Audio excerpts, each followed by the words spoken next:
How's it going, y'all? Back here with a new damn video. Let's get ready. Week 2 now going down. Week 1 is in the books. Eagles versus Falcons. Sunday Night Football. Now, look, I'm pumped up. I'm ready to go. I'm happy it's Sunday night, too, so I get to enjoy every other game throughout the days. Check on my fantasy team. Check on my DraftKings team. Just watch Red Zone. Not even full games. Just watch Red Zone. But let's just get down to it, though. Sunday Night Football. I can't wait. The Falcons got beat really bad by the Vikings. Now, a lot of people are looking too much into that. Like, oh, they got their asses whooped. Vikings are a good team. So are the Falcons. But I don't look too much into week 1.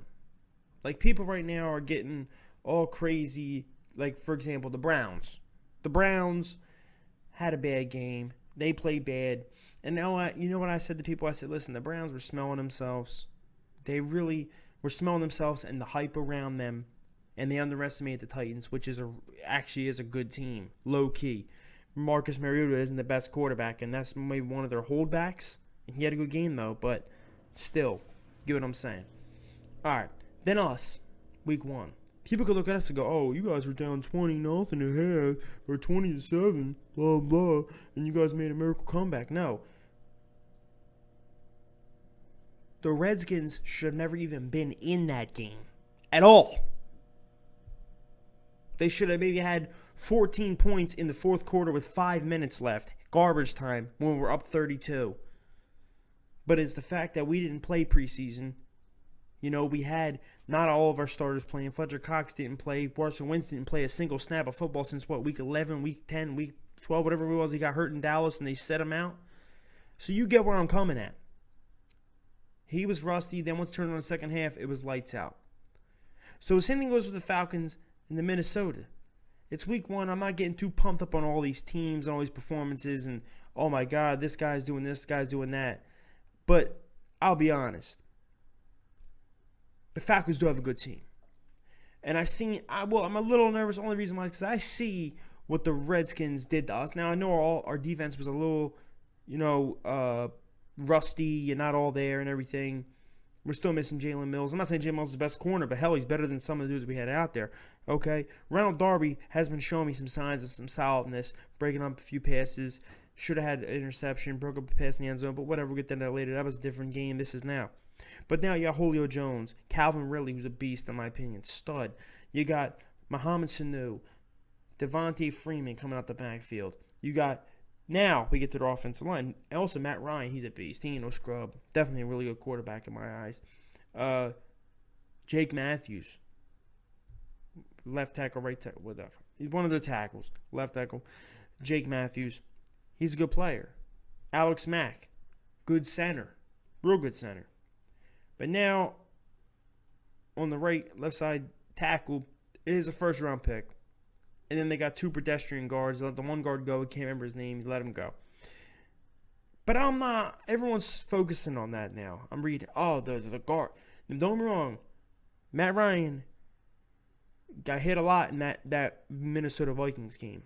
Okay?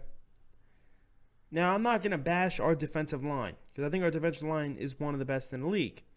Now, we just lost Malik Jackson, which does hurt a lot for me. Because I was like, you pair him with Cox.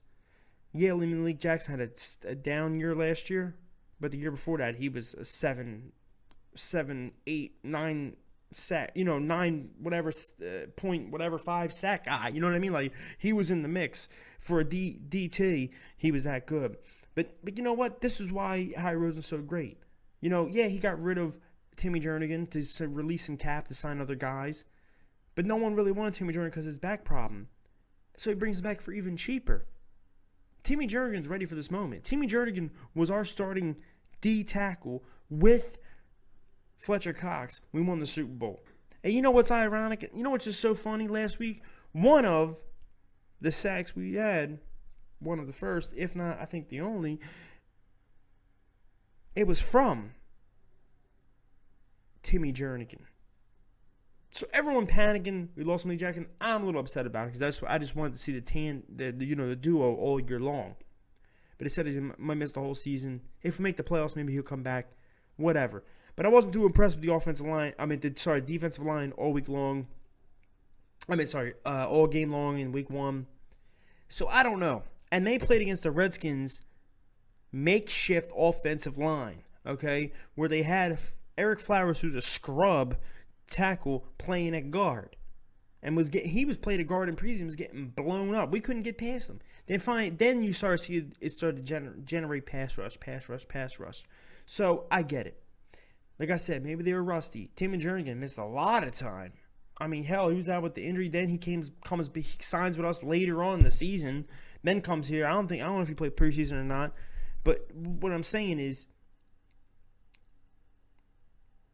the Falcons have a little bit of advantage, but they don't. I want to see if our rust is worn off and this team is ready to go. Offensively, I think they're ready to go. Now, I'm not saying the Falcons' defense is trash, because they have a good defense. Defensive head coach Dan Quinn.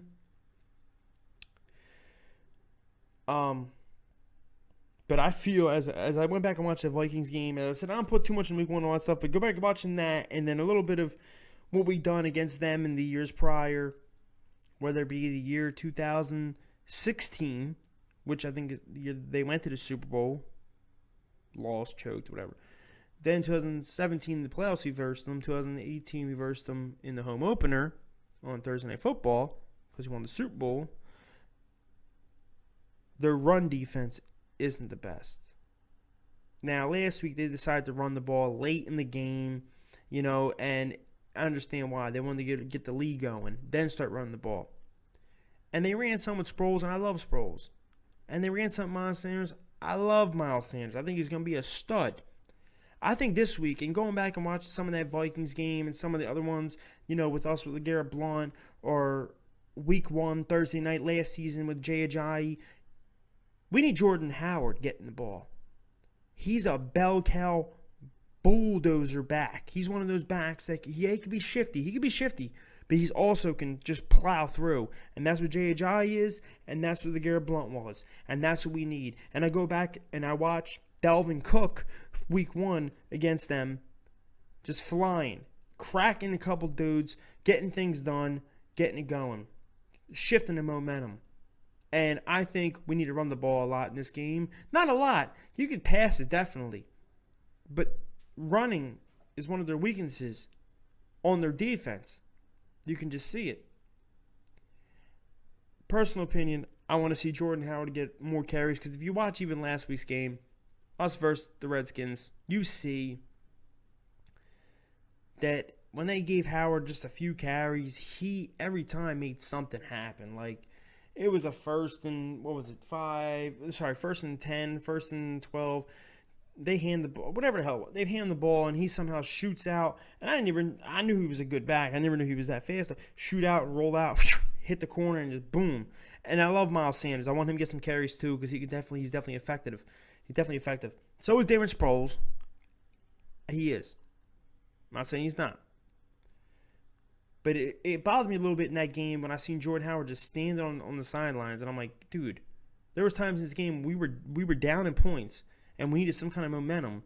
I remember one play, I don't remember if it was like 3rd and 2, 3rd and 5, even 2nd and 5. I can't remember exactly, but they hand it to Howard, and he literally runs into our offensive line, and he pushes the whole offensive line with him, and they all push forward, almost like a QB sneak, and they get the first down, and he's still in it.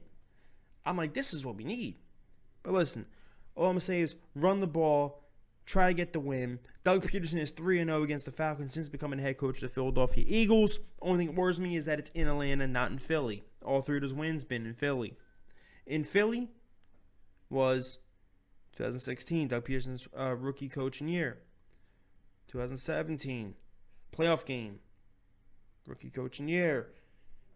Second year, whatever. Philly. You get what I'm saying? It was in Philly.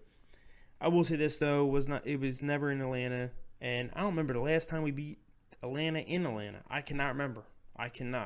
But let's go Birds. Hoping for a good game. And we have a lot of weapons. So people are going to be open in the passing game. I'm not saying always going to be Deshaun. There's going to be some Ertz. There's going to be some Alshon. There's going to be this person, that person. Just make it happen.